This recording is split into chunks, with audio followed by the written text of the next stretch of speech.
Welcome back to OTR. It is time now for our political roundtable. And joining us this morning, Democratic analyst Marianne Marsh, Republican analyst Rob Gray. It's great to see you guys. Let's start with the Texas redistricting battle, because it's not just Texas; it's involved the whole country, really. Democrats left that state to block a new congressional district map that would give Republicans more winnable seats. And they have gone to cities nationwide, including here to Boston. Governor Healy welcomed those lawmakers to the State House with a very emphatic and emotional response to it. She stood with them, Rob. Does this work for the governor? I mean, she was firmly in their corner. Does this work for the governor? I think playing in national politics when many are questioning your interest in managing the state and doing your day job as governor is not a great look for Governor Healy, and I think that's what played out here. She couldn't resist getting involved in the national issue. Marianne? When Republicans can't compete, they cheat. And so that's why they're trying to take 5 seats from Texas. Now, what's interesting to me is when Trump called Governor Abbott and said, I'm entitled to those 5 seats, do the redistricting, he said no, and somehow changed his mind. So now we're faced with everybody, to your point, trying to redistrict, trying to do all this, upend all the congressional races and all of that. And I think Maura Healey's smart to stand up and say, we do it every decade. We do it with the census. Let's just get on with the election. Listen, she's right on the issue. Yeah. No question about it. Right. We should do it with the census every decade, and Texas Republicans are wrong on this. But I just think focusing on that instead of the cost of living in Massachusetts isn't a good look for her. I think she can walk and chew gum at the same time. I mean, she did do the zip line the other day with the kids over at the Harbor Island, which Sharman was at. So I think she's okay on that with the helmet. And there is video evidence. All right. Yes. President Trump pointed to Massachusetts as an example of gerrymandered districts. The president won 36% of the vote, or 1.2 million people here in the state. Now, Massachusetts hasn't sent a Republican to the House in 31 years. Now, Marianne, is this a serious claim? It's about as serious as those economic charts he showed on Wednesday with new numbers that came out of somewhere. No, that's not going to happen. I mean, the midterm election alone, I expect a record turnout in Massachusetts.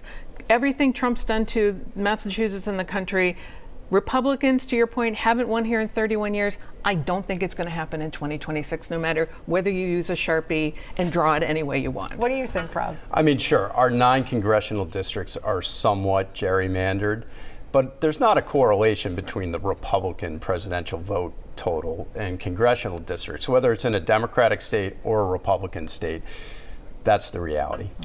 The ballot question process is beginning. The Attorney General's office received dozens of proposals. Public defenders want the right to unionize. Rent control supporters want that back on the ballot. There's a push for transparency in government. It would apply to the state's public records laws, to the governor's office, and to the legislature. Robert, will we actually see the legislature and the governor's office subject to more public records? If they get the signatures, right? So they file the question. They have to get a bunch of signatures this fall. It's very costly to do. If it gets on the ballot, I think it'll probably pass. It's an easy vote, transparency. Most other states, governor's offices and legislatures are subject to the Freedom of Information Act. Transparency is a very popular political issue right now, from the Epstein files to local FOIA requests that the media and others make. That's the easy part. I agree with Rob. I think it would pass easily if it's on the ballot, it makes it to the ballot. The problem is implementing it, because all the 3 branches say they're exempt from it. And any public record generated to any of those branches are said to be under, you can FOIA them and all that, unless they're exempted. And so that's the problem. So if it passes, which I think it would, this will go on for years. Right. Well, State Auditor Diana DiZoglio is ramping up the fight to audit the legislature. She's hired an outside lawyer to force the issue to the courts. Now, voters passed question 1 overwhelmingly last fall, giving her office the power to audit the legislature. Legislative leaders, they are not cooperating. The Attorney General's office is not representing the auditor in court until she provides more information on the scope of the audit. Now, DiZoglio adds, this effort is at no cost to the taxpayers, and she is limiting the scope just to try to move forward on this. Marianne, DiZoglio is trying, but is she ever going to be able to move forward on this? Speaking of complicated ballot questions that pass and then everyone expects to get implemented, this may be Exhibit A.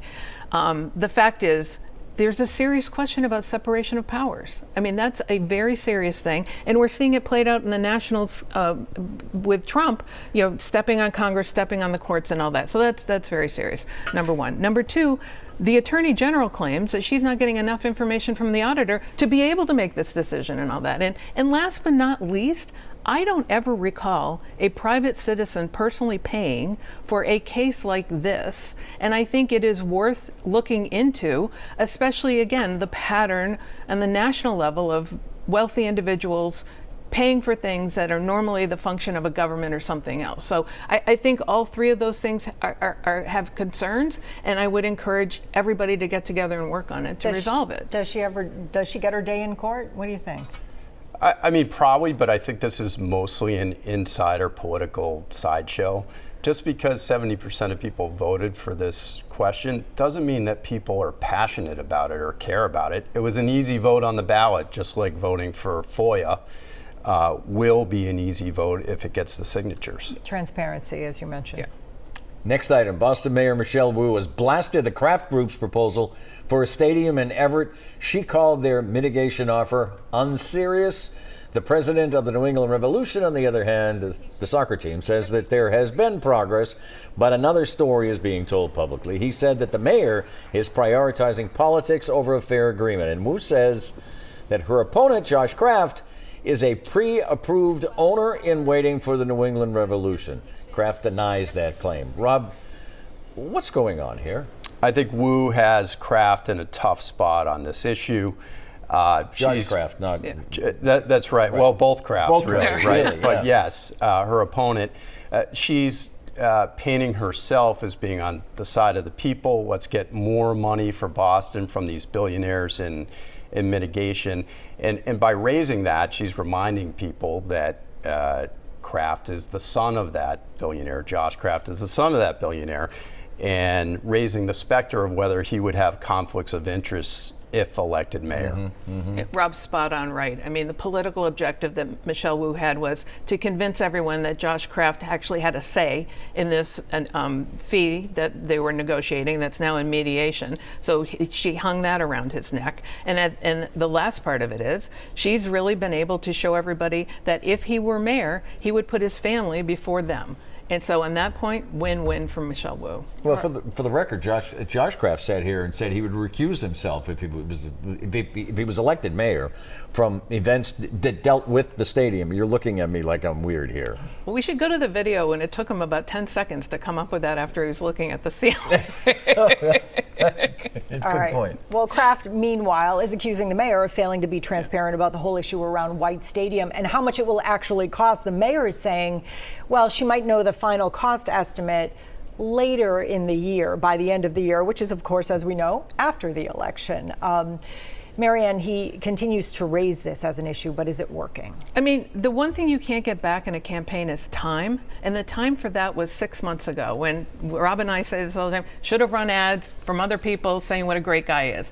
Now that it's clear they've doubled down, tripled down on making those claims, and they're just not going to stick. So whether it's White Stadium, I expect the bike lanes to come back any day now, any of those issues, it's just not going to hit, and it's certainly not going to overcome the gap between the polls where they are now. I mean, if I were him, I'd focus on larger issues in Boston, and not that he isn't. He does do some of this in his ads, but what about the tax burden on Bostonians? This is a bonfire, not a forest fire.